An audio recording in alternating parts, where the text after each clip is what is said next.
1,60,00,000 যে আবেদনকারী, তার মধ্যে 26 লক্ষ বাতিল হয়েছে ফর্ম, তারা ক্রাইটেরিয়া ফিল আপ করেননি।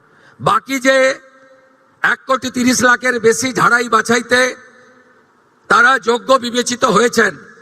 আমরা বেলা 1টার সময় আজকে টাকা ট্রান্সফার করলাম 1,09,92,378 জনকে। আজকে রাত্রি 12টা পর্যন্ত বাকিরাও পোর্টাল আপলোড হতে হতে তাদের অ্যাকাউন্টেও টাকা ঢুকতে শুরু করবে। বন্ধুরা, আমি গতকাল একটা শর্টস আপলোড করেছিলাম যে অন্নপূর্ণা ভান্ডারের টাকা সবার অ্যাকাউন্টে ঢুকে গিয়েছে। গতকাল মুখ্যমন্ত্রী শ্রী শুভেন্দু অধিকারী নেতাজি ইন্ডোর স্টেডিয়ামে একটি সভায় এই অন্নপূর্ণা ভান্ডার নিয়ে অনেক কথা বলেছেন। অনেকেরই অ্যাকাউন্টে টাকা ঢোকেনি, এমনই আপনারা আমার ফেসবুক পেজে কমেন্ট করেছেন, এমনকি ইউটিউবেও কমেন্ট করেছেন। আমি আজকে আপনাদেরকে এর উত্তরটা দেব যে কেন আপনার অ্যাকাউন্টে টাকা ঢোকেনি। আপনার অ্যাকাউন্টে 7টি কারণের জন্য টাকা না ঢুকতে পারে, সেই 7টি কারণ আমি আপনাদেরকে জানাবো। এছাড়া আমি আপনাদেরকে এর উপায়ও জানিয়ে দেবো যে কি করলে আপনার অ্যাকাউন্টে টাকা ঢোকা শুরু হয়ে যাবে অন্নপূর্ণা ভান্ডারের। তাই ভিডিওটি পুরোটা দেখবেন, আপনার কাজের হতে চলেছে এই ভিডিওটি। আমি মুখ্যমন্ত্রী যে ভাষণ দিয়েছেন সেই ভাষণটিও আপনাদেরকে এই ভিডিওতে দেখাবো যে উনি কি বলেছেন অ্যাকচুয়ালি। যদি আপনি না দেখে থাকেন প্লিজ একবার দেখে নিন যে মুখ্যমন্ত্রী নিজে কি বলেছেন। মুখ্যমন্ত্রীর কথা অনুযায়ী প্রায় 1,09,00,000-এর কাছাকাছি মা বোনেরা গতকাল অর্থাৎ 1 জুলাই টাকা পেয়ে গিয়েছেন, সবার অ্যাকাউন্টে 3,000 টাকা করে ঢুকেছে। কিন্তু আমার অনেক সাবস্ক্রাইবাররা, আমার অনেক ইউটিউবে কমেন্ট করেছেন এবং ফেসবুকেও আমার ফলোয়াররা কমেন্ট করেছেন যে আমার টাকা ঢোকেনি। মুখ্যমন্ত্রীর কথা অনুযায়ী জনকল্যাণ শিবিরে প্রায় 8 লক্ষের কাছাকাছি মা বোনেরা ফর্ম জমা করেছিলেন এবং প্রায় সকলেরই অ্যাকাউন্টে টাকা ঢুকেছে। হ্যাঁ, অবশ্যই কিছু নাম বাদ গিয়েছে, তার কারণগুলো কি কি হতে পারে। মুখ্যমন্ত্রীর কথা অনুযায়ী প্রায় 2 কোটি মা বোনেরা যারা লক্ষ্মীর ভাণ্ডার পেতেন, কিন্তু সেই সংখ্যাটা এখন কমে 1,09,00,000-এর কাছে দাঁড়িয়েছে গতকাল যেই টাকা ট্রান্সফার করা হয়েছে।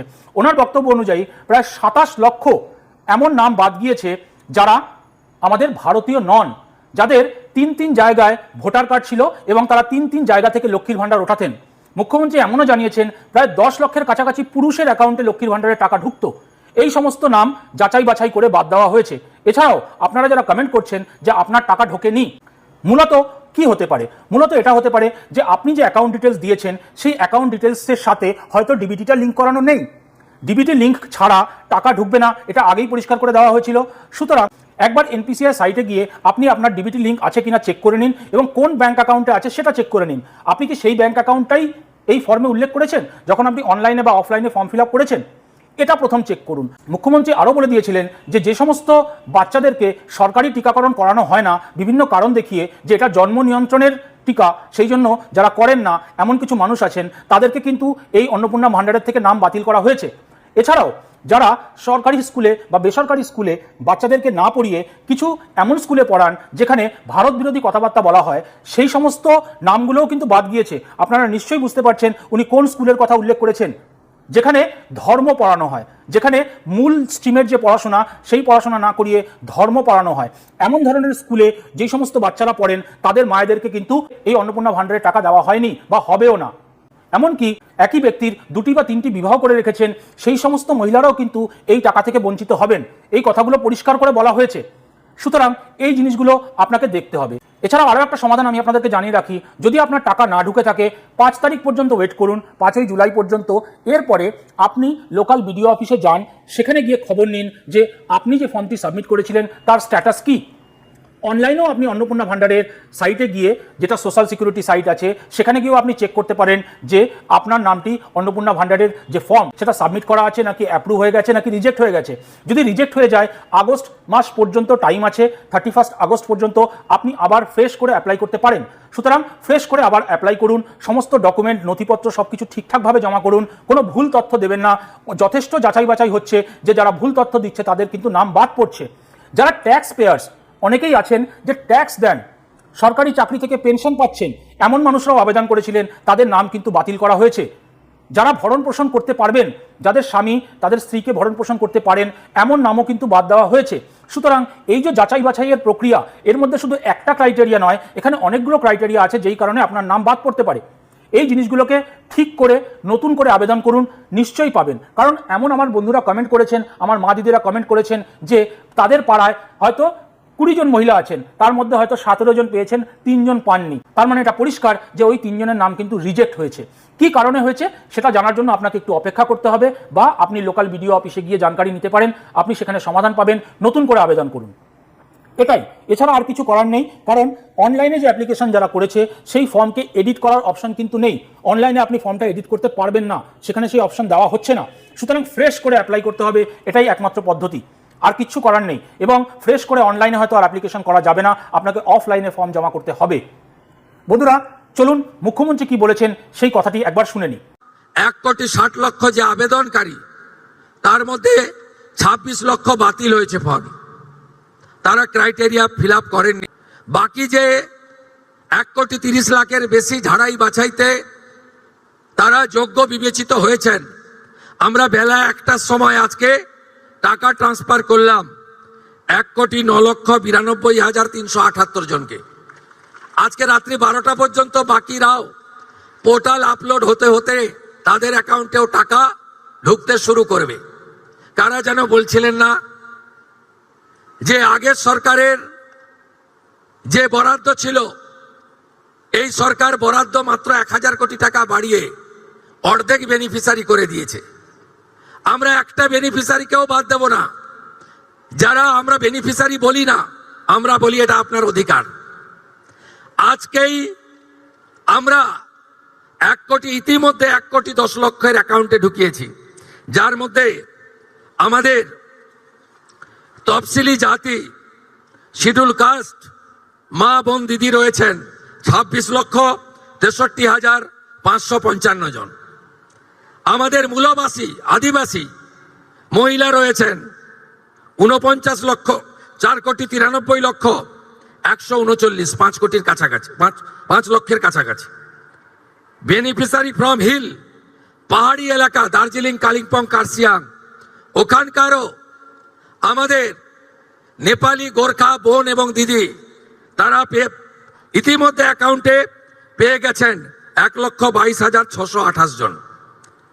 আমরা লক্ষ্মী ভান্ডারের যে 2 কোটির কাছাকাছি লাস্ট অ্যাকাউন্টে গেছিল, আমরা যখন সার্ভে করলাম আমরা দেখলাম 27 লক্ষ এমন লোকের, মহিলার নাম আছে যারা ভারতীয় নন বা ভোটার লিস্টে নাম নেই।